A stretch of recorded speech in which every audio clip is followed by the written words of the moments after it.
Welcome to the online classes of Shivaji group of institution. Students, अभी तक हम लोगों ने क्या पढ़ा कि एल्गी क्या होती है, इसके जनक कौन है, एल्गी में जो हम लोग स्टडी करते हैं वो साइंस को क्या कहते हैं।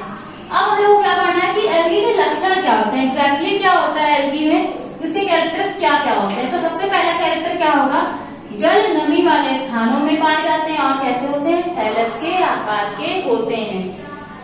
दो क्लासेस होती है, एक थैलोफाइटा एक एम्ब्रियोफाइटा। तो थैलोफाइटा में क्या कर देंगे, थैलस लाइक प्लांट्स, यानी थैलस का मतलब होता है ऐसे प्लांट्स या ऐसे ऑर्गेनिजम्स जिनमें लीफ, रूट, स्टेम बिल्कुल भी डिफाइन नहीं होता है, जो हमें एग्जैक्टली पता नहीं चल पाता है कि एग्जैक्टली स्ट्रक्चर कहाँ पाया जा रहा है, कहाँ पर लीफ है, कहाँ स्टेम है, कहाँ रूट पाए जा रहे हैं। दूसरी चीज क्या होती है, थैलोफाइटा का एक कैरेक्टर और होता है कि इसमें जो है एम्ब्रियो नहीं बनता है किसी भी स्टेज में, मतलब आफ्टर फर्टिलाइजेशन एम्ब्रियो का फॉर्मेशन नहीं होता।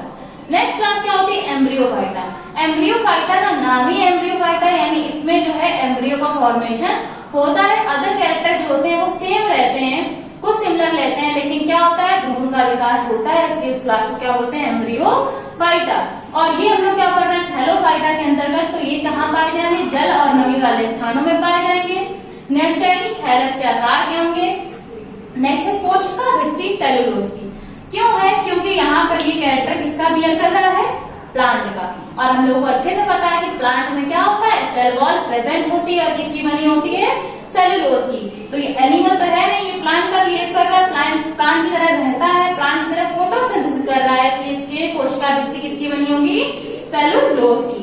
नेक्स्ट है स्वपोषी। स्वपोषी बेटा क्यों है, क्योंकि इसमें पाया जाता है क्लोरोफिल।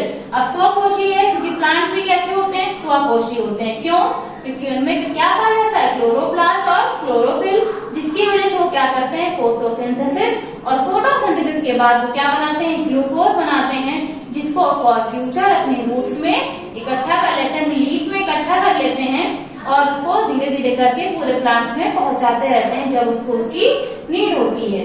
नेक्स्ट है संचित भोजन जो होता है, इनका क्या होता है, क्वेश्चन होता है कि एल्गी में संचित भोजन है, स्टोर्ड फूड क्या होता है, क्या होता है, स्टार्च होता है। ठीक है, अब बात आती है कि रिप्रोडक्शन किस किस टाइप का होता है। तो लैंगिक रिप्रोडक्शन भी होता है, अलैंगिक होता है, कायिक होता है और वर्धी होता है। लैंगिक जनन में क्या होगा कि मेल फीमेल जो अलग अलग सेक्स के जो ऑर्गेनिज्म होते हैं वो फ्यूज करेंगे आपस में, क्या बना देंगे, नया जो होता है प्लांट बना देंगे या फिर एल्गी का फॉर्मेशन करेंगे। अलैंगिक की बात करें तो अलैंगिक जनन जो होता है वो बहुत सारे अदर मेथड से होता है, जिसमें से अलैंगिक जनन क्या कह रहा है, चल तथा अचल बीजाणु द्वारा होता है। इसमें क्या होगा, बीजाणु का फॉर्मेशन होगा, स्पोर फॉर्मेशन होगा।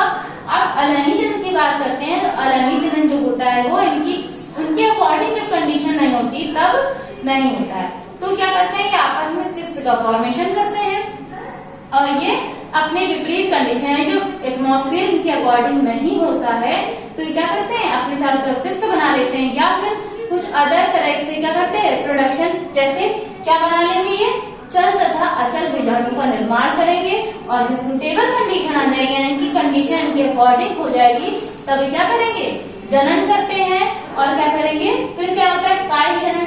अब कायिक जनन की बात करें तो कायिक जनन का मतलब होता है कायिक भाग से जो जनन होता है। कायिक भाग क्या, जड़ तना पत्ती और वर्धी भाग से ये जनन करते हैं। तो जनन कितने प्रकार का होता है, लैंगिक, अलैंगिक, कायिक और वर्धी। अलैंगिक जनन क्या होगा, चल और अचल बीजाणुओं के द्वारा। नेक्स्ट है कि जननांग एक कोशिकीय भी हो सकते हैं और बहुकोशिकीय भी हो सकते हैं, यानी रिप्रोडक्टिव ऑर्गन जो है वो यूनिसेलुलर भी हो सकते हैं और मल्टी सेलुलर भी हो सकते हैं। ये उसके कंडीशन पे डिपेंड करता है और साइज पे डिपेंड करता है। सबसे इम्पोर्टेंट पॉइंट जो है, क्योंकि थैलोफाइटा है तो यहाँ पर एम्ब्रियो क्या होगा, एब्सेंट होगा।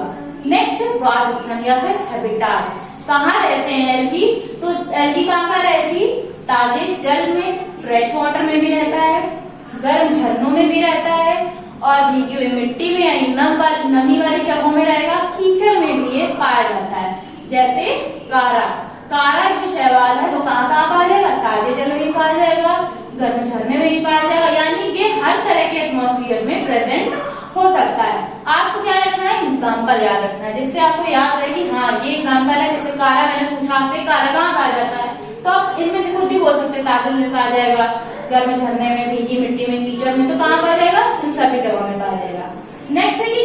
तालाब के किनारे। झील तालाब के किनारे की ये कंडीशन क्या अलग अलग है। शैवाल में जो नेचर होता है वो अलग अलग होता है, अलग अलग शैवाल के अकॉर्डिंग। तो झील और तालाब के किनारे कौन सी पाई जाएगी? जिग्निमा। क्या पाई जाएगी? जिग्निमा। नेक्स्ट है कि 70 और 80 डिग्री टेम्परेचर पर भी पाए जा सकते हैं, क्योंकि ये गर्म झरने पे भी प्रेजेंट है। और कुछ पानी में क्या करते हैं? तैरते हैं। वो क्या होंगे? वॉलवॉक्स। ये क्या है? शैवाल के नाम है। क्या है? जैसे क्वेश्चन क्या होगा कि कुछ पानी में पाए जाते हैं, 70-80 डिग्री टेम्परेचर में पाए जाते हैं, ऐसी कौन सी शैवाल है? तो वॉलवॉक्स। नेक्स्ट है कि कुछ दूसरे शैवालों के साथ तैरते हैं, यानी कैसे? कॉलोनियल फॉर्म में तैरते हैं, यानी वो समूह बना के तैरते हैं। तो वो क्या होंगे? स्पायरोगार। ऐसा नहीं केवल स्पायरोगार ही तैरती है, क्योंकि ये एग्जाम्पल है तो आपको एक दो एग्जाम्पल लर्न करने पड़ेंगे। तो क्या होगा? स्पायरोगार। नेक्स्ट है कुछ दूसरे पादपों की टहनियों पर उगते हैं। अब ये क्या कर रहा है? दूसरे प्लांट्स पे उग रहा है, ग्रो कर रहा है, जैसे ऊडोगोनियम। क्या? ऊडोगोनियम।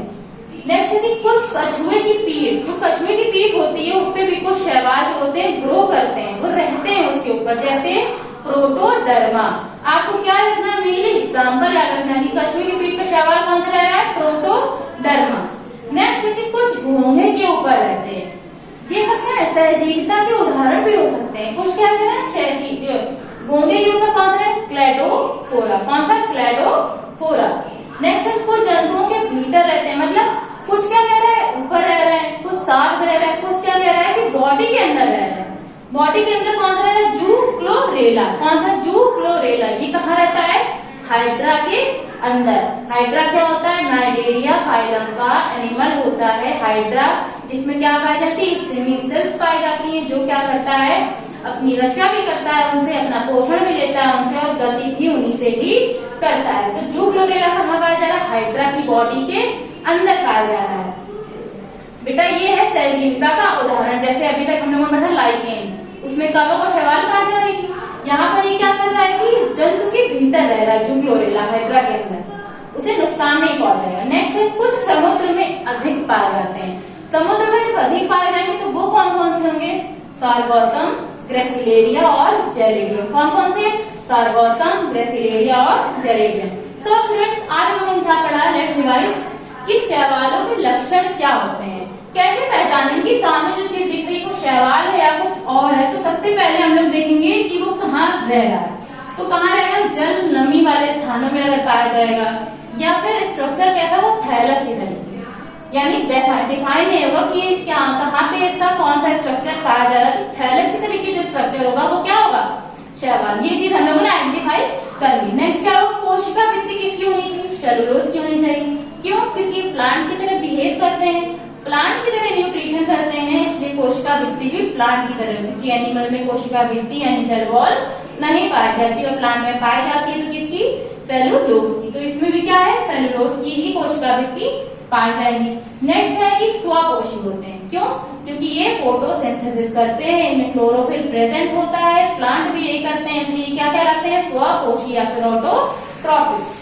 नेक्स्ट है कि संचित भोजन क्या है? स्टार्च या फिर मंड। ये फूड को स्टोर कर लेते हैं अपनी बॉडी में, उसको क्या बोलते हैं? स्टार्च, यानी स्टार्च के फॉर्म में ये फूड को स्टोर करते हैं। जबकि एनिमल्स में क्या होता है? ग्लाइकोजन की फॉर्म में फूड को स्टोर किया जाता है।